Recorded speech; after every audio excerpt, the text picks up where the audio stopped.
بسم اللہ الرحمن الرحیم۔ السلام علیکم ناظرین، آپ میرا یوٹیوب چینل دیکھ رہے ہیں حقیقت پلس۔ ترکی کا رجب طیب اردگان کے خلاف کارٹون پر چارلی ایبڈو کے خلاف قانونی کارروائی کا ارادہ۔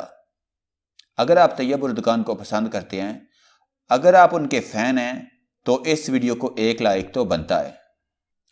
فرانسیسی طنزیہ جریدے چارلی ایبڈو کی طرف سے ترک صدر رجب طیب اردگان کے ایک کارٹون کی اشاعت کے بعد ترکی نے جریدے کے خلاف قانونی سفارتی کارروائی کرنے کے عزم کا اظہار کیا ہے۔ اس کارٹون میں صدر رجب طیب اردگان کو ایک حجابی خاتون کا لباس اٹھاتے ہوئے دکھایا گیا ہے، یعنی ایک برقعے والی خاتون کا لباس اٹھاتے ہوئے دکھایا گیا ہے۔ سرکاری میڈیا کے مطابق ترک استغاثہ نے طنزیہ جریدے کے خلاف سرکاری تفتیش شروع کر دی ہے۔ ترکی اور فرانس کے درمیان حالات فرانسیسی صدر میکرون کی طرف سے اسلام سے سختی سے نمٹنے کے بیان کے بعد مزید کشیدہ ہو گئے ہیں۔ صدر طیب اردگان نے ترک شہریوں سے فرانسیسی مصنوعات کے بائیکاٹ کی اپیل کی ہے اور یہ بھی کہا کہ میکرون کو دماغی چیک اپ کی ضرورت ہے۔ یہ حالیہ تنازع تب شروع ہوا جب فرانس میں سیمول پیٹی نامی ایک استاد نے طلبہ کو پیغمبر اسلام سے متعلق خاکے دکھائے، جس کے بعد انہیں قتل کر دیا گیا۔ اس کے بعد میکرون نے خاکوں کا دفاع کرتے ہوئے کہا کہ ہم ان خاکوں کو نہیں چھوڑیں گے۔ مسلمانوں کے عقائد کے مطابق پیغمبر اسلام کا کسی قسم کا عکس یا تصویر ممنوع ہے اور اس کو انتہائی قابل مذمت سمجھا جاتا ہے۔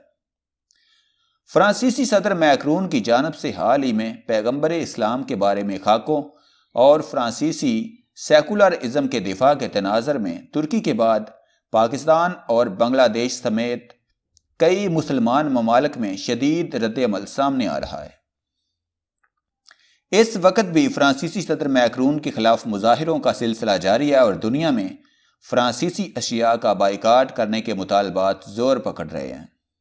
اس نئے کارٹون سے ترک حکومت میں غم و غصے کی لہر دوڑ گئی ہے۔ صدارتی مواصلات کے ڈائریکٹر نے کہا کہ چارلی ایبڈو نے بظاہر ہمارے صدر کے بارے میں کئی مبینہ کارٹون شائع کیے جو حقارت برے خاکوں پر مبنی ہیں۔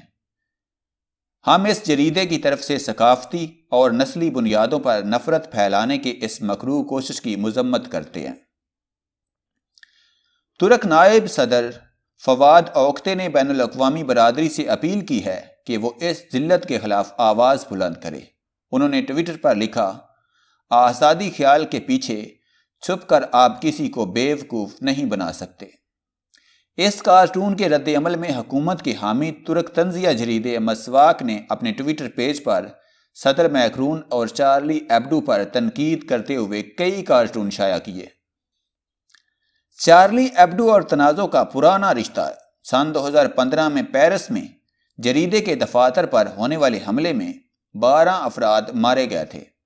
یہ حملہ پیغمبر اسلام کے تضحیک امیز خاکے شائع کیے جانے کے بعد مسلمانوں کی طرف سے کیا گیا تھا۔ اس سال روس نے چارلی ایبڈو پر سخت تنقید کی جب جریدے نے وادی سینا میں ہوائی جہاز کے کریش بارے 2 کارٹون شائع کیے، جس میں 224 افراد جن میں سے زیادہ تر روسی تھے ہلاک ہو گئے تھے۔ سن 2016 میں جریدے میں اطالوی زلزلہ متاثرین کو پاستا ڈش کے طور پر پیش کرنے پر بھی غم و غصے کا اظہار کیا گیا۔ فرانس کے خلاف تازہ ترین رد عمل کیا ہے؟ مسلم دنیا میں صدر میکرون کے خلاف ان کی جانب سے بظاہر اسلام اور پیغمبر اسلام کے خلاف حملوں کی وجہ سے غصہ پیدا ہو رہا ہے۔ اس غصے کی وجہ سے مظاہرے ہو رہے ہیں، جبکہ فرانسیسی مصنوعات کے بائیکاٹ کی اپیلیں بھی کی جا رہی ہیں۔ دوسرے ممالک میں موجود فرانسیسی شہریوں کو بھی سیکیورٹی وارننگز دے دی گئی ہیں۔